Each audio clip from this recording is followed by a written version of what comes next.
A la mañana siguiente, poco antes de las 10, tomé la maleta y me situé ante la droguería Hammond en la plaza del mercado a esperar el autobús de Eastwood. Cuando ya faltaba poco para llegar, observé que los paseantes se alejaban de la parada. El empleado de la estación no había exagerado la repugnancia que sentían en la localidad por los habitantes de Eastwood. Al poco tiempo apareció, retemblando por State Street, un coche de línea bastante viejo, pintado de verde sucio. Dio la vuelta y frenó al lado de donde yo estaba. Enseguida me di cuenta de que era el que yo esperaba.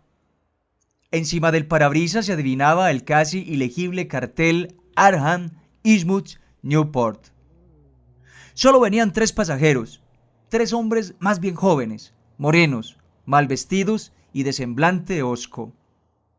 Cuando el vehículo se detuvo, bajaron los 3 y, con paso torpe y desmañado, echaron a andar en silencio por State Street, casi de manera furtiva. El conductor bajó también del coche y le vi desaparecer en el interior de la droguería. Este debe ser el tal George Sargent que mencionó el empleado de la estación. Pensé, y antes de reparar en ningún detalle, sentí que me embargaba como una oleada de instintiva aversión, tan incontenible como inexplicable. De pronto, me pareció muy natural que la gente de la localidad no deseara subir a semejante autobús ni visitar la población donde vivía aquella chusma. Cuando volvió a salir de la droguería, me fijé más en él y traté de descubrir el motivo por el que me había causado tan mala impresión. Era un hombre flaco, de hombros caídos y unos 70 de estatura o tal vez menos. Llevaba un traje azul raído y una deshilachada gorra de golf. Debía tener unos 35 años, aunque las 2 arrugas que le surcaban el cuello a ambos lados le hacían parecer más viejo, si no se fijaba uno en su rostro inexpresivo y apagado. Tenía la cabeza estrecha y unos ojos saltones de color azul claro que no pestañeaban. Su barbilla y su frente eran deprimidas y tenía unas orejas más bien rudimentarias y atrofiadas. Sus labios eran grandes y abultados. Sus mejillas, cubiertas de poros abiertos y de costras, daban la sensación de carecer casi totalmente de barba, aparte algunos pelos amarillos tan irregularmente repartidos por la cara que, junto con las rugosidades de la piel, más que otra cosa, parecían calvas producidas por alguna enfermedad. Sus manos enormes, surcadas de venas, eran de un increíble gris azulado. Tenía los dedos sorprendentemente cortos y desproporcionados, como encogidos hacia adentro de sus tremendas palmas. Al dirigirse hacia el autobús, noté su forma bamboleante de andar.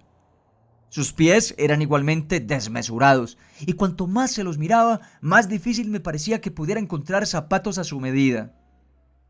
La mugre que llevaba encima lo hacía más repugnante aún. Sin duda trabajaba o haraganeaba por los muelles pesqueros, a juzgar por el olor que traía consigo. Era imposible averiguar qué mezcla de sangre se abría en sus venas.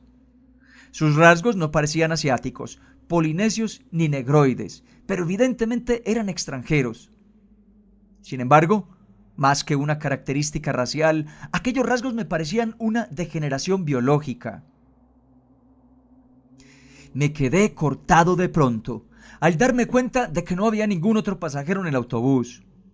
No me gustaba la idea de viajar solo con semejante conductor, pero se acercaba la hora de salida y tuve que decidirme. Subí al coche, le tendí $1 y dije escuetamente Eastwood. Me miró con sorpresa durante un segundo mientras me devolvía 40 centavos, pero no dijo nada. Me senté detrás de él, junto a una ventanilla, para poder contemplar la costa durante el viaje. Por fin arrancó el cacharro de una sacudida y pronto dejó atrás los viejos edificios de State Street, retemblando estrepitosamente y soltando un humo espeso por el tubo de escape. Me dio la impresión de que la gente que pasaba por la acera evitaba mirar al autobús, o al menos disimulaba. Luego doblamos a la izquierda por High Street y el camino se hizo más suave. Cruzamos por delante de unos edificios majestuosos que databan de los primeros tiempos de la República y luego dejamos atrás varias casas de campo de estilo colonial más antiguas aún. Después de atravesar Lower Green y Parker River, salimos finalmente a una zona costera larga y monótona. Era un día de calor y de sol. El paisaje de arena, de juncales, de maleza desmedrada, se hacía cada vez más desolado a medida que avanzábamos. A nuestro lado se extendía el agua azul y la raya arenosa de Plum Island. Después de desviarnos de la carretera general que seguía a Robley e Ipswich, tomamos un camino que siguió bordeando el litoral. No se veían casas, y según estaba el firme de la carretera, el tráfico por aquel paraje debía de ser muy escaso. Los negros postes del teléfono sostenían tan solo 2 cables. De cuando en cuando, cruzábamos unos decrépitos puentes de madera tendidos sobre pequeñas rías que, cuando la marca estaba alta, contribuían a aislar aún más la región. Se veían tocones ennegrecidos y cimientos de vallas desmoronadas que emergían de la arena. Recordé que en uno de los libros de historia que había manejado se decía que, anteriormente, aquella había sido una comarca fértil y muy poblada. El cambio sobrevino, al parecer, a raíz de la epidemia que había asolado la ciudad de Innsmouth en 1846, pero la gente lo había achacado a ciertos poderes malignos y ocultos.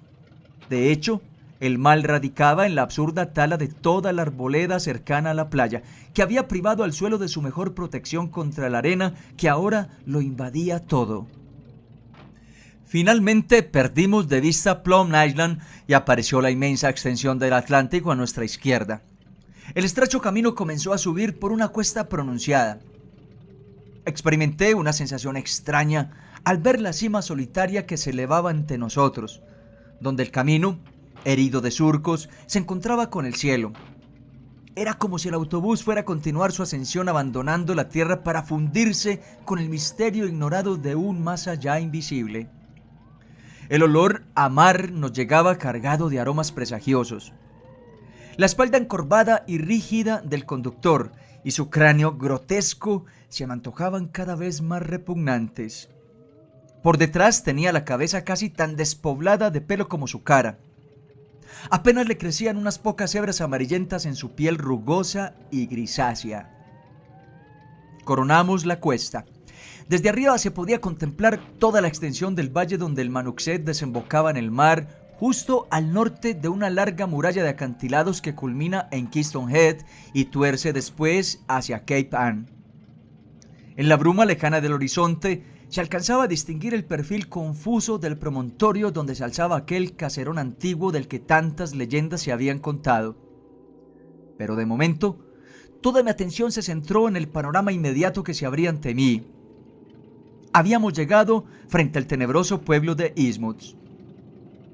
Era un núcleo urbano muy extenso, de casas apretadas, pero carente de signos de vida. Apenas sí salía un hilo de humo de toda la maraña de chimeneas. 3 elevados campanarios descollaban rígidos y leprosos contra el azul de la mar. A uno de ellos se le había desmoronado el capitel. Los otros 2 mostraban los negros agujeros donde antaño estuvieran las esferas de sus relojes. La inmensa marca de techumbres inclinadas y buhardillas puntiagudas formaban un paisaje desolador. A medida que avanzábamos carretera abajo, descubrí que muchos de los tejados estaban totalmente hundidos. Había algunas casas grandes de estilo georgiano, con tejados de 4 aguas, cúpulas y galerías acristaladas. La mayoría de ellas estaban lejos de la mar, y 1 o 2 vi que todavía se conservaban en buen estado. En el espacio que había entre unas y otras, se veía la línea herrumbrosa del ferrocarril abandonado, invadida de hierba, bordeada por los postes del telégrafo sin cables ya, y las huellas borrosas de los viejos caminos de carro que iban a Robley y a Ipswich. El abandono y la ruina se hacían más evidentes en el barrio marinero, junto a los muelles. Sin embargo, en su mismo centro se alzaba la blanca torre de un edificio de ladrillo muy bien conservado que parecía como una pequeña fábrica. El puerto, invadido por los bancos de arena, estaba protegido por un antiguo espigón de piedra sobre el que se distinguían las menudas figuras de algunos pescadores sentados. En la punta del espigón se veían los cimientos circulares de un faro derruido. En el puerto se había formado una lengua de arena sobre la cual había unas chozas miserables, algunos botes amarrados y unas cuantas nazas diseminadas. El único sitio en que parecía haber profundidad era donde el río, una vez pasado el edificio de la Torre Blanca, daba la vuelta hacia el sur y vertía sus aguas en el océano, al otro lado del espigón. Los muelles de embarque estaban podridos de un extremo a otro. Los más ruinosos eran los de la parte sur, y allá lejos, mar adentro, pese a la marca alta, pude distinguir una raya larga y negra que apenas afloraba del agua y que al instante ejerció sobre mí una atracción singular y maligna. Era, sin duda alguna, el arrecife del diablo. Por un momento, mientras lo contemplaba, tuve la sorprendente sensación de que me estaban haciendo señas desde allá, lo que me produjo un inmenso malestar. No encontramos a nadie por el camino. Empezamos a cruzar por delante de una serie de granjas desiertas y desoladas. Después vinieron unas pocas casas habitadas, cuyas ventanas estaban tapadas con harapos. En los estercoleros se amontonaban las conchas y el pescado estropeado. Algunos individuos trabajaban con aire ausente en sus jardines yermos y sacaban almejas en la orilla, siempre en medio de un penetrante olor a pescado. Unos grupos de niños sucios y de cara simiesca jugaban en los portales invadidos por la hierba. Había algo en aquella gente que me resultaba más inquietante aún que los lúgubres edificios. Casi todos tenían los mismos rasgos faciales y los mismos gestos, cosa que producía una repugnancia instintiva e irremediable. Por un instante me pareció que aquellos rasgos me recordaban algún cuadro visto anteriormente en circunstancias excepcionalmente horribles, pero este pseudo recuerdo fue muy fugaz. Al llegar el autobús a la zona llana donde se alzaba el pueblo, comencé a oír el murmullo monótono de una cascada en medio de un silencio impresionante. Las casas, desconchadas y torcidas, se fueron arrimando unas a otras, alineándose a ambos lados de la carretera, y ésta se convirtió en calle. En algunos sitios se veía el pavimento adoquinado y restos de las aceras de baldosa que en otro tiempo habían existido. Todas las casas estaban aparentemente desiertas. De cuando en cuando, entre las paredes maestras, se abría el vacío de algún edificio derrumbado. En todas partes reinaba un olor nauseabundo e insoportable. No tardaron en comenzar los cruces y las bocacalles. Las calles que salían a la izquierda en dirección de la costa estaban desempedradas, llenas de suciedad y de inmundicias. Aún no había visto a nadie en el pueblo, pero al fin se veían algunos signos de vida.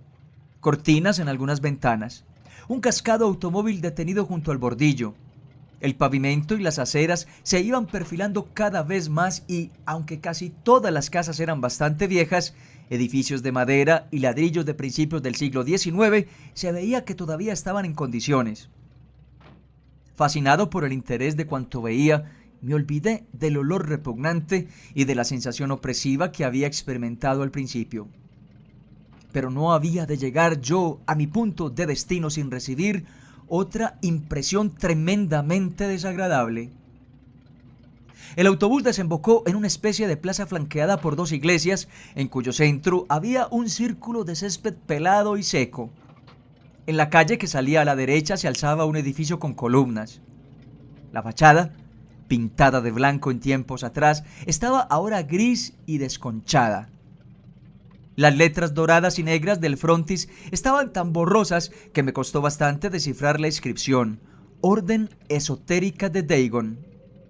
Se trataba, pues, de la antigua logia masónica actualmente consagrada a un culto degradante. Mientras me esforzaba por descifrar dicha inscripción, sonaron los sordos tañidos de una campana rajada que vinieron a distraer mi atención. Entonces me volví rápidamente y miré al otro lado de la plaza. Los toques de campana provenían de una iglesia de piedra, de falso estilo gótico, que parecía mucho más antigua que el resto de los edificios de Innsmouth. Tenía a un lado una torre cuadrada, achaparrada, cuya cripta de cerradas ventanas era desproporcionadamente alta.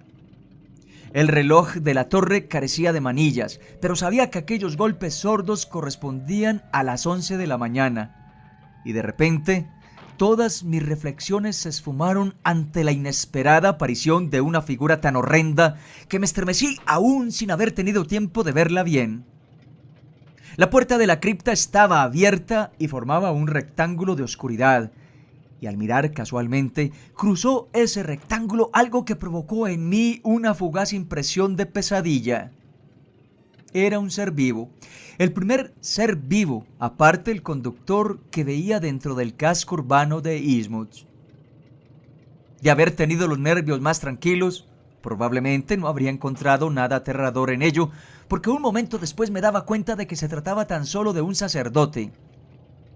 Ciertamente vestía una extraña indumentaria, adoptada tal vez cuando la orden de Dagon había decidido modificar el ritual de las iglesias locales. Creo que lo primero que me llamó la atención, lo que me llenó de aquel repentino horror, fue la alta tiara que llevaba. Se trataba de una reproducción exacta de la que Miss Tilton me había mostrado la noche anterior. Sin duda fue esta coincidencia la que desató mi imaginación y me hizo ver algo siniestro en el rostro vislumbrado y en el atavío de aquella silueta que cruzó pesadamente el umbral de la puerta. Un segundo después, resolví que no había ninguna razón para sentir ese horror que parecía nacer como un recuerdo maligno y olvidado. No era natural que el misterioso ritual del lugar hubiese hecho adoptar a sus ministros ciertos ornamentos sacerdotales que resultasen especialmente familiares a la comunidad por haber sido hallados en un tesoro, por ejemplo. Unos poquísimos jóvenes de aspecto repelente se dejaron ver por las aceras. Se trataba de individuos aislados o de silenciosos grupos de 2 o 3. En la planta baja de los edificios había algunas tiendas pequeñas de rótulos sucios y despintados.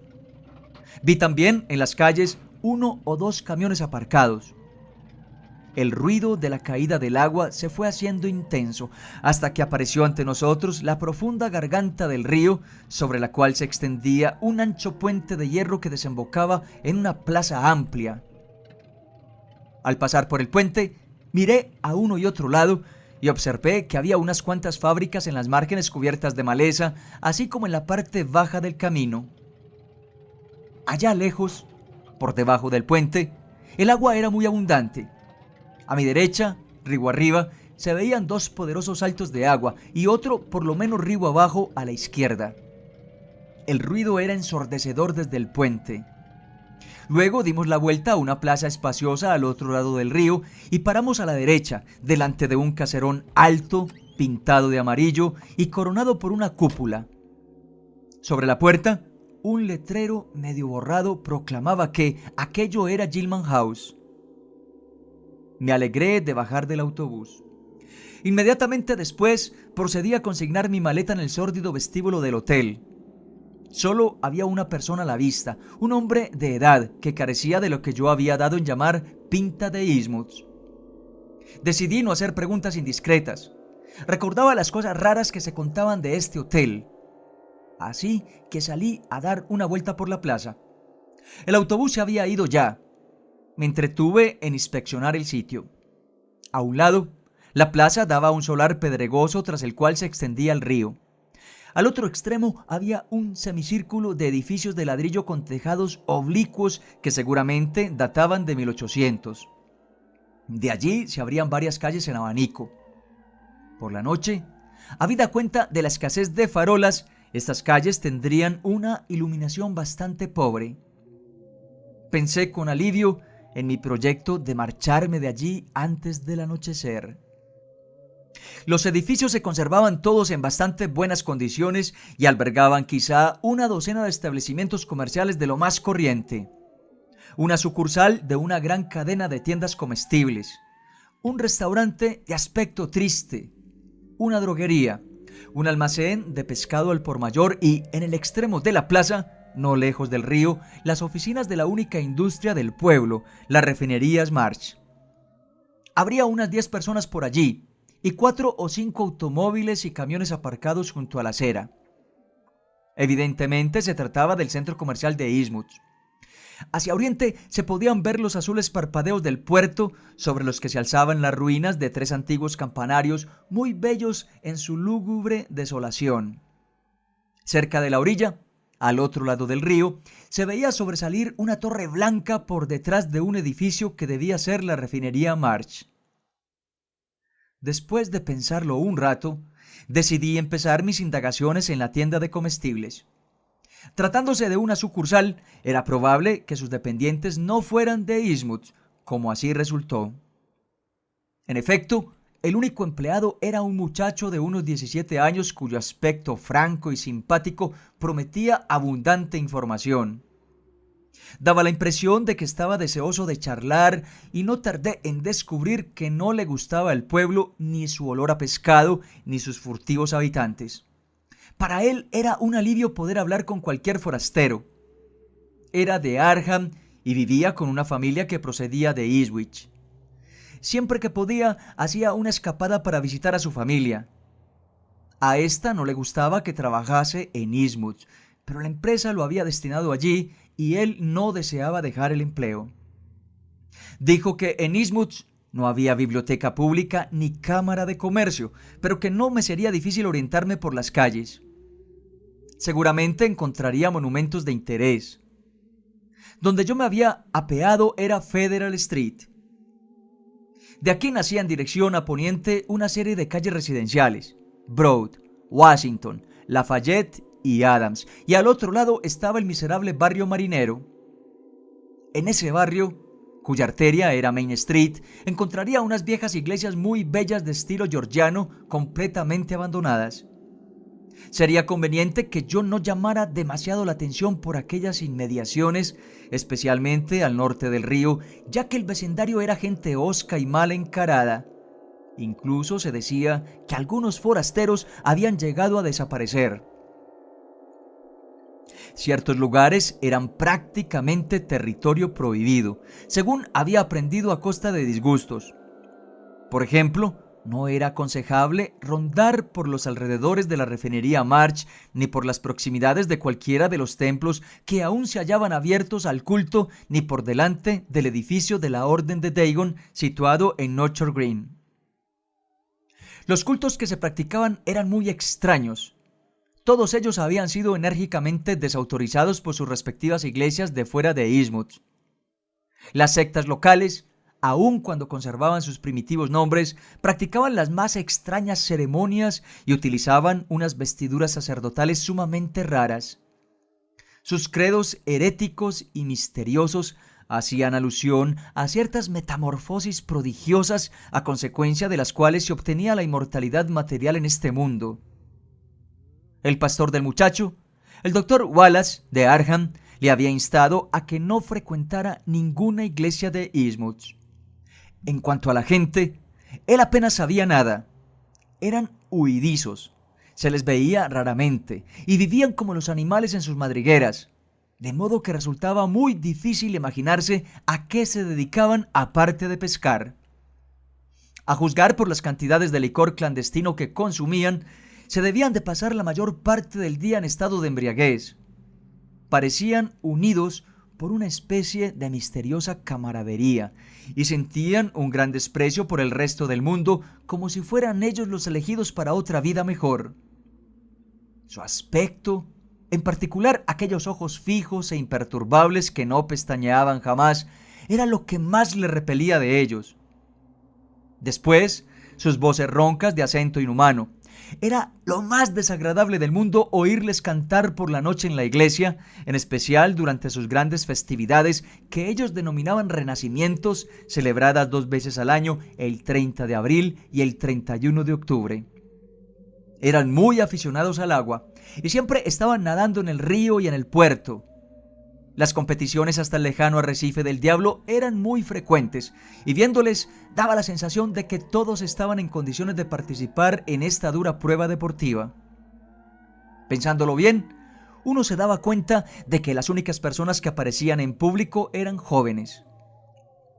Incluso entre estos A los mayores se les notaban ya ciertos signos de degeneración. Era muy raro encontrar adultos sin rastro de desviación biológica alguna, como el viejo empleado del hotel, y uno se preguntaba qué ocurría con los viejos. ¿No sería tal vez la pinta de Eastwood un extraño fenómeno patológico que les iba minando el organismo a medida que transcurrían los años? Naturalmente, solo una grave enfermedad podía acarrear tales y tan grandes modificaciones anatómicas a las personas que alcanzaban la madurez. Modificaciones tan profundas que incluso llegaban a afectar a la forma del cráneo. En ese caso, la cosa ya no sería tan desconcertante, puesto que se trataría de una enfermedad.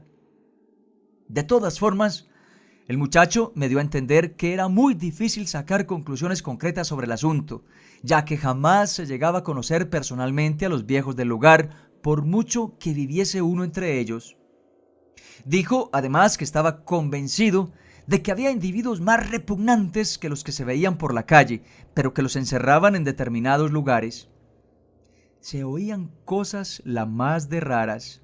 Decían que las casas del puerto se comunicaban entre sí mediante una serie de subterráneos secretos y que el barrio era un auténtico vivero de monstruos deformes.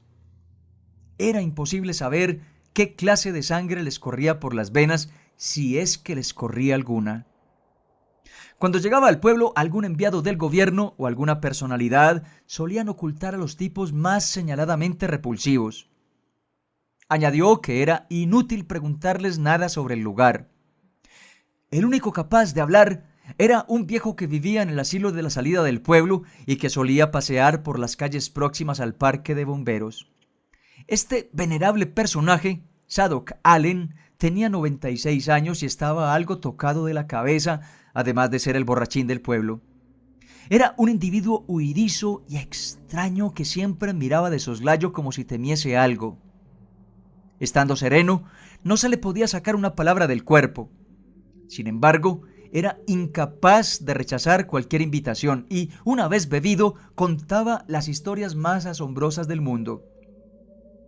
De todos modos, pocos datos útiles podría sacar de él, ya que no decía más que disparates, cosas prodigiosas y horrores imposibles, propios de una mente desequilibrada. Nadie le creía, pero a los de Eastwood no les gustaba verle beber y charlar con extraños. No era prudente que le vieran a uno haciéndole preguntas. Probablemente, las descabelladas habladurías que corrían por ahí provenían de él. Es cierto que algunos habitantes de Eastwood que procedían de otras localidades afirmaban haber visto escenas horribles, pero las aterradoras historias del viejo Zadok, unidas a la deformidad de los habitantes, eran suficientes para provocar todo tipo de supersticiones y fantasías. Ninguno de los forasteros que vivían en el pueblo se atrevía a salir de noche. Se decía que era peligroso. Además, las calles estaban siempre oscuras. Por lo que se refiere al comercio, la abundancia de pescado era casi increíble. De todos modos, en Eastwood se obtenía menos beneficio cada día.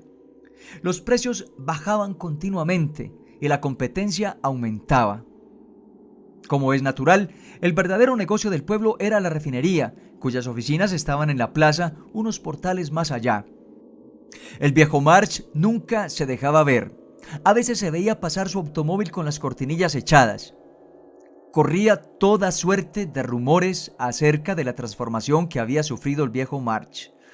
En sus tiempos había sido siempre muy atildado y se decía que vestía aún una elegante levita de tiempos del rey Eduardo, aunque se la habían tenido que adaptar a ciertas deformidades. Al principio dirigían sus hijos la oficina de la plaza, pero últimamente se habían retirado de la vida pública, dejando el peso del negocio a la generación más joven. Tanto ellos como sus hermanas habían sufrido un cambio muy extraño, especialmente los mayores, y se decía que estaban muy mal de salud. Por lo visto, una de las hijas de March era verdaderamente horrible. Según se decía, parecía un reptil. Iba siempre ataviada con una gran cantidad de joyas fantásticas. Hasta llevaba una tiara del mismo estilo que la del museo, por lo que me dijo el muchacho. Él mismo se la había visto en la cabeza más de una vez. Sin duda provenía de algún tesoro escondido por los piratas o los demonios. Los curas, o los pastores, o como se les llamase a esos extraños sacerdotes, usaban también tiaras de ese tipo, pero rara vez se les veía. Me confesó que él no había visto más que una, la de una muchacha, aunque corría el rumor de que existían varias en la ciudad. Además de los March, había otras 3 familias de elevada posición: los White, los Gilman y los Elliot. Todas eran gente retraída. Vivían en casas inmensas a lo largo de Washington Street. Se decía que con ellos vivían secuestrados ciertos familiares que sufrían también horribles deformaciones y cuyo fallecimiento había sido certificado oficialmente. Como en muchas calles habían desaparecido los rótulos, el muchacho me dibujó un plano rudimentario, pero bien detallado del pueblo, para que pudiera orientarme. Después de examinarlo un momento, consideré que me iba a servir de gran ayuda. Le di las gracias y me lo guardé en el bolsillo. No me gustaba la idea de ir a comer al restaurante que había visto, así que le compré un poco de queso y galletas para tomar un bocado más adelante. El programa que me había trazado consistía en deambular por las calles principales, hablar con alguien que no fuese de allí si tenía ocasión de ello, y coger el autobús de las 8 para Arkham. A primera vista se notaba que el pueblo era un caso extremado de decadencia colectiva. En fin, yo no soy sociólogo, de manera que limité mis observaciones a la arquitectura. Empecé a buen paso mi recorrido sistemático por las sórdidas calles de Eastmouth. Después de cruzar el puente, me desvié hacia el fragor de los saltos de agua que había río abajo. Pasé junto a la refinería March, de la que no salía ruido alguno ni se notaba la menor actividad. El edificio estaba situado junto al río, cerca del puente y de una confluencia de calles que debió de ser el primitivo centro comercial del pueblo, desplazado después por la actual Plaza Mayor. Volví a cruzar la garganta por el puente de Main Street y desemboqué en un paraje tremendamente desolado. Los montones de cascote y los tejados fundidos formaban una línea mellada y fantástica que se recortaba contra el cielo. Por encima, severo y decapitado, destacaba el campanario de una antigua iglesia. En Main Street había algunas casas habitadas al parecer, pero sus puertas y ventanas estaban cerradas con tablas clavadas. Más abajo, unos edificios ruinosos y abandonados abrían sus ventanas como negras órbitas vacías sobre las calles empedradas.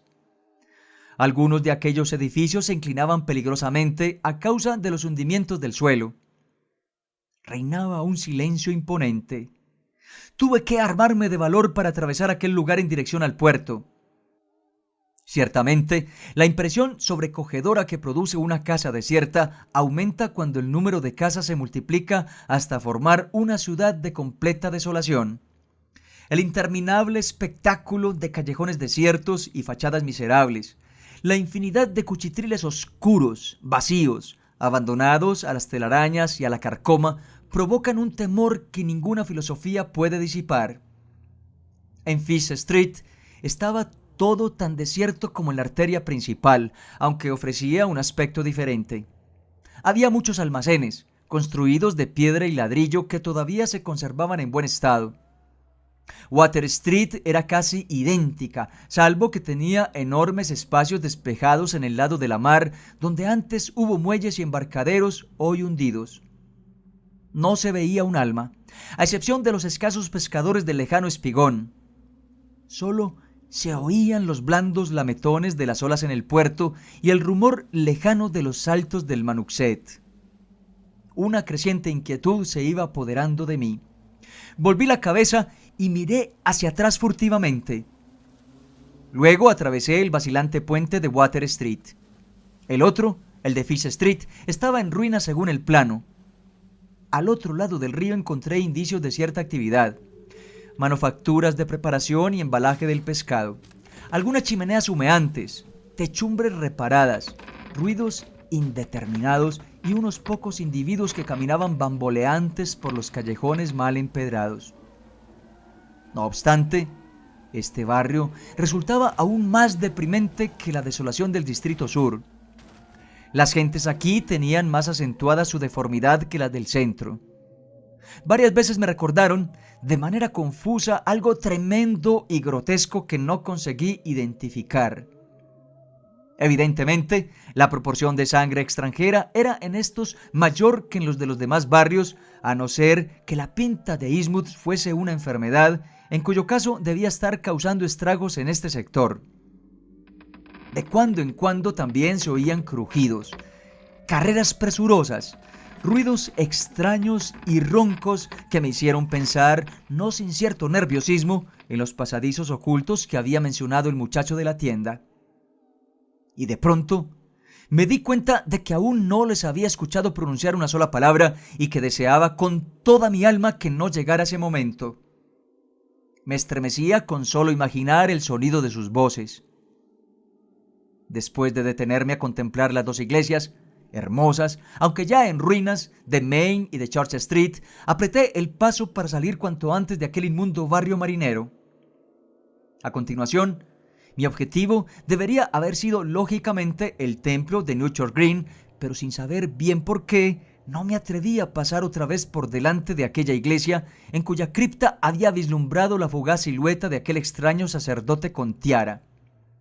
Además, el muchacho de la tienda me había advertido que las iglesias, lo mismo que el local de la Orden de Dagon, no eran lugares aconsejables para forasteros. Por consiguiente, continué por Main Street hasta Martin Street. Luego tomé la dirección opuesta a la mar, crucé Federal Street por arriba de Green Street y me interné en el arruinado barrio aristócrata. Broad, Washington, Lafayette y Adams Street. Aunque sus avenidas, majestuosas y antiguas, tenían un pésimo pavimento, conservaban aún una magnífica arboleda y no habían perdido totalmente su primitiva dignidad. Los edificios, uno tras otros, llamaban la atención. La mayoría eran casas decrépitas, rodeadas de jardincillos totalmente abandonados. De cuando en cuando se veía alguna vivienda habitada. En Washington Street había una fila de 4 o 5 edificios muy bien conservados, con sus jardines impecables. Pensé que el más suntuoso de todos, rodeado de parterres inmensos que se extendían a todo lo largo de la calle, hasta Lafayette Street, debía de ser la casa del viejo March, el infortunado propietario de la refinería. En ninguna de estas calles encontré alma viviente. Me extrañaba la completa ausencia de perros y gatos en Eastwood. Otra cosa que me chocó fue que, incluso en las mejores mansiones, las ventanas de los áticos y del tercer piso permanecían firmemente cerradas y clavadas con tablas. El disimulo y el misterio parecían generales en esta extraña ciudad de silencio y de muerte. Por otra parte, no podía sustraerme a la sensación de que en todo momento me vigilaban unos ojos ocultos, taimados y fijos que no parpadeaban jamás. Me sacudió un escalofrío al oír los 3 toques de la campana cascada. Demasiado bien recordaba la iglesia de donde provenían esos tañidos. Siguiendo por Washington Street hacia el río, fui a parar a una zona que antiguamente debió de ser industriosa y comercial. Frente a mí se alzaban las ruinas de una factoría, otros edificios en el mismo estado y los restos de una estación de ferrocarril. Más allá, el antiguo puente ferroviario cruzaba la garganta a la derecha de donde yo estaba. A la entrada del puente había un cartel que prohibía el paso, pero me arriesgué y pasé otra vez a la orilla del sur, donde volví a tropezarme con individuos furtivos de torpe andar que me miraban con disimulo. También se volvieron hacia mí otros rostros, más normales estos, pero con expresión de curiosidad y desconfianza. Eastwood se me estaba haciendo intolerable por momentos. Torcí por Payne Street y me encaminé hacia la plaza con la esperanza de coger algún vehículo que me llevara a Arkham para no esperar hasta la salida del siniestro autobús. Fue entonces cuando descubrí el cochambroso parque de bomberos y encontré al viejo, cara colorada, hirsuta la barba, ojos aguanosos y vestido con unos andrajos indescriptibles, sentado en un banco y hablando con un par de bomberos mal vestidos, aunque de aspecto normal. Naturalmente, no podía ser otro que Zadok Allen, el chiflado bebedor cuyos relatos sobre Innsmouth tenían fama de espantosos e increíbles.